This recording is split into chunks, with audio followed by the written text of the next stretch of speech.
Hi అండి, నమస్తే. Welcome back to Chandana's వంటిల్లు. ఇవాల్టి మన వీడియోలో బ్రెడ్ హల్వా లేదా డబుల్ కా మీఠా అంటారు, ఎలా ప్రిపేర్ చేసుకోవాలో చూసేద్దామండి. సింపుల్ అండ్ ఈజీ వేలో చెప్పేస్తాను, మీరు కూడా ఈజీగా ట్రై చేసేయండి.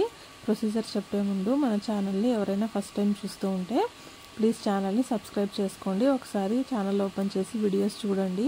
మీకు కనుక వీడియోస్ నచ్చినట్లయితే ఛానల్ని సబ్స్క్రైబ్ చేసుకోండి. ఇప్పుడైతే ప్రొసీజర్ చూసేద్దామండి. సింపుల్గా చెప్పేస్తాను, మీరు కూడా ట్రై చేసేయండి. ముందుగా బ్రెడ్ స్లైసెస్ తీసుకోండి. నేను ఇక్కడ 8 తీసుకున్నానండి. 8 స్లైసెస్ తీసుకున్నాను.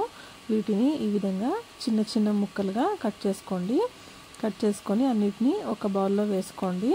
చూడండి, ఈ విధంగా ఈ సైజులో కట్ చేసుకోండి చాలు. ఇప్పుడు ఒక ప్యాన్ తీసుకొని ఇందులోకి ఆయిల్ వేసుకోండి. ఒక 2 లేదా 3 టేబుల్ స్పూన్ల ఆయిల్ వేసుకొని డ్రై ఫ్రూట్స్ వేసుకోండి. నేను ఇక్కడ జీడిపప్పు, కిస్మిస్ వేసుకున్నాను. వేసుకొని వీటిని కాస్త ఫ్రై చేసుకొని వీటిని పక్కన తీసి పక్కన పెట్టేసుకోండి. తర్వాత ఇప్పుడు ఇదే ఆయిల్లోకి మనం ముందుగా కట్ చేసి పెట్టుకున్నాం కదా బ్రెడ్ పీసెస్ అన్ని ఇందులో వేసుకోండి. వేసి ఆయిల్లో మొత్తం కలిసేలాగా బాగా ఈ విధంగా మిక్స్ చేసుకోండి. మిక్స్ చేస్తూ ఫ్రై చేసుకోండి. బ్రెడ్ మనకు బాగా కాలాలండి, అప్పుడు మనకు టేస్ట్ బాగుంటుంది. ఇప్పుడు ఇందులోకి మధ్యలో ఒక టేబుల్ స్పూన్ నెయ్యి వేసుకోండి. మనం పూర్తిగా నెయ్యితోనే కూడా ఇలా ఫ్రై చేసుకోవచ్చు, మీ ఇష్టం అండి. నెయ్యితో అయినా చేసుకోండి, ఆయిల్తో అయినా చేసుకోండి. ఈ విధంగా బ్రెడ్ ముక్కలన్నీ బ్రౌన్ కలర్లోకి టర్న్ అయిన తర్వాత వీటిని పక్కన తీసి పెట్టుకోండి. ఇప్పుడు అదే ప్యాన్లోకి షుగర్ వేసుకోండి. షుగర్ సిరప్ కోసము 1 కప్ షుగర్ వేసుకొని వాటర్ అండి, దీనికి మనం 1 కప్ షుగర్కి 1.5 కప్ వాటర్ వేసుకోండి. ఇదైతే మనకు పర్ఫెక్ట్గా సరిపోతుందండి ఇలా చేసుకుంటే. ఇప్పుడు ఇందులోకి కొంచెం ఇలాచీ అండి, ఒక 3 ఇలాచీ ఇలా దంచుకొని వేసుకోండి. ఫ్లేవర్ కోసము చాలా బాగుంటుంది. ఇది మనకు పూర్తిగా ఏం పాకం రావాల్సిన అవసరం లేదండి, కొంచెం ఇలా గమ్మిగా తయారైతే చాలు. చూడండి, ఈ విధంగా కొంచెం అలా అంటుకుంటే చాలు, మనకు షుగర్ సిరప్ రెడీ అయిపోతుంది. ఇప్పుడు ఇందులోకి మనం ముందుగానే ఫ్రై చేసి పెట్టుకున్నాం కదండి బ్రెడ్ పీసెస్, వాటిని ఇందులో వేసేసుకోండి.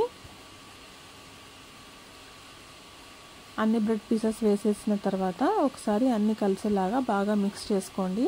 ఇలా మిక్స్ చేసుకున్న తర్వాత ఒక 2 మినిట్స్ పాటు ఫ్రై చేయండి చాలు. ఇప్పుడు ఇందులోకి ఒక 1/2 కప్పు మిల్క్ వేసుకోండి. కాచి చల్లార్చిన పాలు వేసుకోండి.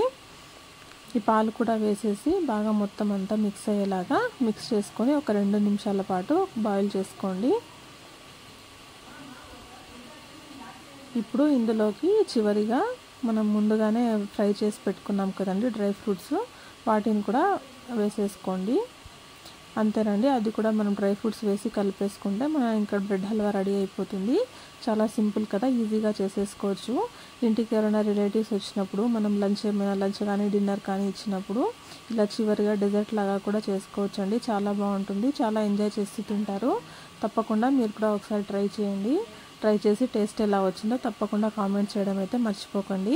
ఈ వీడియో మీకు నచ్చినట్లయితే లైక్ చేయండి, షేర్ చేయండి, సబ్స్క్రైబ్ చేయండి. Thank you for watching. Bye.